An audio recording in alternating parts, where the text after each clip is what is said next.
सास का घूंघट पार्ट 4। अब तक हमने देखा कि देविका के ससुराल के आदमी औरतों को घर के अंदर नहीं आने दे रहे हैं। देविका उन्हें पुलिस में जाने की धमकी देती है, जिससे पूरे गांव में अफरा तफरी मच जाती है। तभी गांव का एक आदमी सरपंच को बुलाकर ले आता है। सरपंच उनके घर के बाहर का नज़ारा देखकर कहते हैं, जोगिंदर जी, ये आपके घर की औरतों ने कैसा हंगामा मचा रखा है। आपका घर तो संस्कारों की मिसाल था, लेकिन ये मैं क्या देख रहा हूँ। आपके घर की किसी औरत ने घूंघट नहीं कर रखा। अब सरपंच जी, हमारे घर की औरतों को इस देविका ने बहकाया है। हमने पहले ही इन सबको चेतावनी दी थी कि अगर ये घर से बाहर गई तो हम इन्हें घर में नहीं आने देंगे। अब ये देविका हमें धमकी दे रही है कि पुलिस को बुलाएगी। क्या? पुलिस? इस गांव का बरसों पुराना इतिहास रहा है। इस गांव में कभी पुलिस नहीं आई। गांव के सभी फैसले हमने मिलजुल कर किए हैं। जोगिंदर, तुम्हारे घर का फैसला पंचायत करेगी। सरपंच जी, आपने ठीक कहा। पंचायत दोनों तरफ की बातें सुने और जो भी फैसला पंचायत करेगी वो हमें मंजूर होगा। तो ठीक है, आज दोपहर को सभी गांव की चौपाल पर इकट्ठा होंगे और वहीं तुम्हारे घर का फैसला होगा। सरपंच वहां से चला जाता है। घर के आदमी घर के अंदर जाकर दरवाज़ा बंद कर लेते हैं और घर की औरतें वहीं घर के बाहर पेड़ के नीचे बैठ जाती हैं। तभी विमला कहती है, देविका बहू, तुम्हें भूख लगी होगी ना? नहीं माँ जी, मुझे भूख नहीं लगी, मैं ठीक हूँ। बहू, तेरा बच्चा छोटा है अभी, तुझे भूखा नहीं रहना चाहिए। वीना, सुजाता, जाओ पास में जो पंडित जी का बाग है ना, वहाँ से कुछ फल तोड़ लाओ। वीना और सुजाता पास के बगीचे से खूब सारे फल तोड़ कर ले आती हैं। सभी औरतें फल खाती हैं। तभी देविका कहती है, आप सब घर से बाहर निकली, घूंघट उतार दिया तो इन मर्दों की इज्जत चली गई, लेकिन हम सब घर के बाहर भूखे प्यासे बैठे हैं। इस बात पर इन अहंकारी मर्दों को शर्म क्यों नहीं आ रही? हाँ देविका, तुम ठीक कह रही हो। अगर हम मर भी जाए ना, तब भी इन मर्दों के लिए इनके बनाए गए नियम कानून ही अहम रहेंगे, हम नहीं। सुजाता भाभी, मुझे तो सबसे ज़्यादा सचिन पर गुस्सा आ रहा है। उसने मुझसे लव मैरिज की थी, क्या क्या वादे किए थे कि मेरा साथ कभी नहीं छोड़ेगा, और आज उसने मेरा साथ छोड़ दिया। अपने बच्चे को एक बार भी नहीं देखा उसने। देविका, वो शुरू से ही ना डरपोक रहा है, लेकिन इन सारी बातों को छोड़ो। मुझे तो इस बात की चिंता हो रही है कि पंचायत में न जाने क्या फैसला होगा। पता नहीं वो इंसाफ करेंगे भी या नहीं। वीना दीदी, आपको अभी भी पंचायत से इंसाफ मिलने की उम्मीद है? अगर इस गांव की पंचायत में सच में इंसाफ करने की भावना होती तो सरपंच जी अभी हमें घर के अंदर जाने देते। देखा नहीं कितना जहर उगल कर गए हैं हमारे खिलाफ। तो बहू, अब हम क्या करेंगे? पंचायत तो हमारे खिलाफ ही फैसला सुनाएगी। पहले तो हम अपनी सारी बातें रखेंगे। अगर ये लोग नहीं माने तो आपको वही करना होगा जो मैं कहूँगी। लेकिन एक बात आप याद रखना, किसी भी सूरत में हम झुकेंगे नहीं, क्योंकि हम सही हैं। देविका सभी औरतों को समझा रही थी। तभी वहाँ एक गांव वाला आता है। आप सभी को पंचायत में बुलाया है। उस गांव वाले की बात सुनकर सभी औरतें पंचायत में पहुंचती हैं। वो देखती हैं कि उस पंचायत में सारा गांव इकट्ठा हो गया है। बहुत सारी औरतें लंबे लंबे घूंघट करके वहां आई हुई हैं।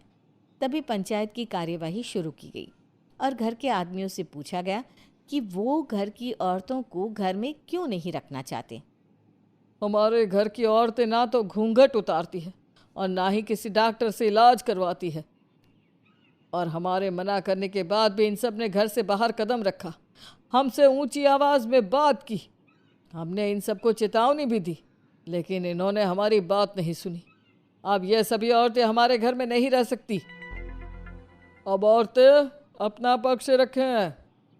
ये कानून की किस किताब में लिखा है कि औरतों को घूंघट करना चाहिए? और अगर मेरे ससुराल की औरतें मुझे डॉक्टर के पास ना लेकर जाती तो ना मेरा बच्चा जिंदा बचता और ना ही मैं। लेकिन दाई अम्मा से हम इलाज करवा रहे थे ना। दाई अम्मा को कुछ समझ में नहीं आ रहा था। देविका का इलाज दाई अम्मा के बस की बात नहीं थी। काफ़ी देर तक दोनों पक्षों में बहस चलती रही। दोनों एक दूसरे पर आरोप प्रत्यारोप लगाते रहे, लेकिन दोनों पक्षों की बात सुनने के बाद पंचायत ने जो फैसला लिया उसके लिए तो देविका पहले से ही तैयार थी। दोनों पक्षों की बात सुनने के बाद पंचायत ने यह फैसला किया है कि सारी गलती महिलाओं की है। अगर वो अपने अपने पतियों से माफ़ी मांग लेती है और वादा करती है कि भविष्य में कभी ऐसी गलती नहीं दोहराएंगी, तो वो घर के अंदर प्रवेश कर सकती हैं। हमें पंचायत का फैसला मंजूर नहीं है।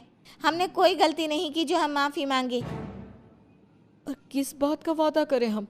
हमने देविका की जान बचाई है, तो आप हमसे भविष्य में किसी की जान न बचाने का वादा ले रहे हैं क्या? अगर तुम्हें पंचायत का फैसला मंजूर नहीं है तो तुम सबको घर में नहीं, पुरानी हवेली में रहना होगा, जो अब खंडहर बन चुकी है। यह खंडहर तुम्हारे घर के सामने ही है। सरपंच जी, आपका फैसला सही नहीं है। एक बार और सोच लीजिए इस फैसले के बारे में। ओ शहर की छोरी, 4 किताबें क्या पढ़ ली, हमें सही गलत का पाठ पढ़ाएगी? तुझे पता नहीं कि पंचायत का फैसला यहाँ सदियों से चलता आया है और लोग उसी को मानते आए हैं। अच्छी तरह जानती हूँ सरपंच जी। अगर मैं चाहूँ तो आपके इस फैसले को कोर्ट की चौखट तक ले जा सकती हूँ। पुलिस को बुलाकर अभी घर के अंदर जा सकती हूँ। पंचायत और घर के आदमियों की शिकायत पुलिस में कर सकती हूँ और अपने बच्चे को उसका हक दिलवा सकती हूँ। लेकिन नहीं, मैं ऐसा नहीं करूँगी। मैं उसी खंडहर में रहूँगी और इस गांव के आदमियों को दिखा दूंगी कि औरत खंडहर को भी महल बना सकती है, और वो भी बिना किसी आदमी की मदद के। सारे गांव की औरतें देविका की बातें सुनकर हैरान हो जाती है। उनका जीवन घूंघट और घर के 4 दीवारी के बीच में ही था। कोई औरत अपने हक के लिए पंचायत से भी टकरा सकती है, ये बात उन्होंने पहली बार सुनी थी। अब देविका घर की औरतों के साथ खंडहर में चली जाती है। माँ जी, ये खंडहर तो काफ़ी पुराना है। भाभी, खंडहर पुराने ही होते हैं। मुझे तो डरावना भी लग रहा है। मैं डर की वजह से कभी इस खंडहर के आसपास भी नहीं आई, लेकिन मुझे क्या पता था कि एक दिन इसी में रहना पड़ेगा। ये तो टूटा फूटा भी पड़ा है। माँ जी, एक काम करते हैं, ये खंडहर तो काफ़ी बड़ा है, इसलिए एक हिस्से की साफ सफाई करके उसे ही रहने लायक बना देते हैं। बाद में धीरे धीरे पूरा खंडहर ठीक कर लेंगे। हाँ बहू, तुम ठीक कह रही हो। विमला भाभी और मैं इस खंडहर के टूटे हुए हिस्सों पर मिट्टी और ईंटें लगा देते हैं। सुजाता और वीना, तुम साफ सफाई कर लो। सभी औरतें मिलकर खंडहर के एक हिस्से को सुधारना शुरू कर देती है और काफ़ी देर तक मेहनत करने के बाद वो उस हिस्से को काफ़ी हद तक अच्छा कर लेती हैं। और इसी तरह रात हो जाती है। सभी औरतें बैठकर बात करती है। माँ, हमने इस खंडहर को घर तो बना दिया है, लेकिन ये घर चलेगा कैसे? हाँ माँ जी, मैं भी यही सोच रही हूँ। और हम सब तो बड़े हैं, गर्मी सर्दी भूख कुछ भी आसानी से बर्दाश्त कर सकते हैं, लेकिन देविका का बेटा बहुत छोटा है, उसे तो हमें अच्छी तरह से पालना होगा ना। मैं भी यही सोच रही हूँ कि आगे हमें क्या करना चाहिए। कम्मू और मैं मिलकर मिट्टी का चूल्हा और मिट्टी के बर्तन बना देते हैं। कुछ दिन के लिए खाने का इंतज़ाम भी हो जाएगा, क्योंकि यहाँ पर खेत और बाग बगीचे आसपास ही है, कहीं से कुछ भी ले सकते हैं। पहले आप मुझे ये बताइए कि आप सब लोगों को आता क्या है? मतलब कोई ऐसा काम जिसका आपको शौक हो, जो आपने बचपन से किया हो। बहू, तेरे दिमाग में चल क्या रहा है? माँ जी, बहुत कुछ चल रहा है। बस अब हमारा सारा ध्यान इस बात पर होना चाहिए कि हम अपने लिए अच्छे से अच्छा क्या काम कर सकते हैं। आप सब हिम्मत से और समझदारी से काम लो, फिर देखना हम इस खंडहर को भी महल बना देंगे। इसके लिए सबसे पहले हमें आत्मनिर्भर बनना होगा। देविका सभी को समझा रही थी, तभी उसका बेटा रोने लगा। उसने अपने बेटे को गोद में उठाया और उसे चुप कराने लगी। अब देविका के सामने सबसे बड़ी चुनौती थी कि वो किस तरह से ससुराल की औरतों को आत्मनिर्भर बनाए और किस तरह से अपना घर चलाए। हमारे प्यारे दर्शकों, अब आप बताइए, देविका और घर की सभी औरतों ने अपने पतियों से माफ़ी ना मांगकर सही किया या गलत? क्या उनका खंडहर में रहने का फैसला सही था? अब देविका को क्या कदम उठाना चाहिए, हमें कमेंट में ज़रूर बताना। हमारी कहानी को लाइक, शेयर और चैनल को सब्सक्राइब करना मत भूलना।